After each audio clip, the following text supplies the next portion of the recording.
14 শর্তে নামের ছাড়পত্র পেয়েছে প্রস্তাবিত সম্মিলিত ইসলামী ব্যাংক। এই ব্যাংকের প্রধান কার্যালয় হবে মতিঝিলে। যৌথ মূলধন কোম্পানি ও ফার্মসমূহের নিবন্ধকের কার্যালয় আরজেএসসি 16 নভেম্বর এ ছাড়পত্র দেয়। শর্ত অনুযায়ী আগামী 16 ডিসেম্বরের মধ্যে নতুন ব্যাংকটিকে নিবন্ধন নিতে হবে।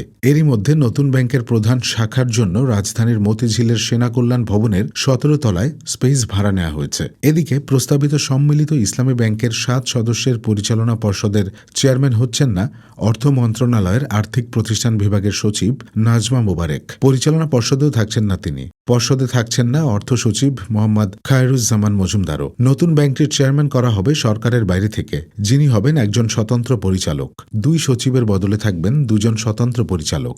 নতুন ব্যাংকের পরিচালনা পর্ষদে আগে আরও যে 5 জনের নাম ঠিক করা হয়েছিল তারা বহাল থাকবেন। তারা হলেন প্রধান উপদেষ্টার কার্যালয়ের সচিব এম সাইফুল্লাহ পান্না, ধর্ম সচিব মোহাম্মদ কামাল উদ্দিন, অর্থনৈতিক সম্পাদক বিভাগের ইআরডি সচিব মোহাম্মদ শাহরিয়ার কাদের সিদ্দিকী ও আর্থিক প্রতিষ্ঠান বিভাগের যুগ্ম সচিব শেখ ফরিদ।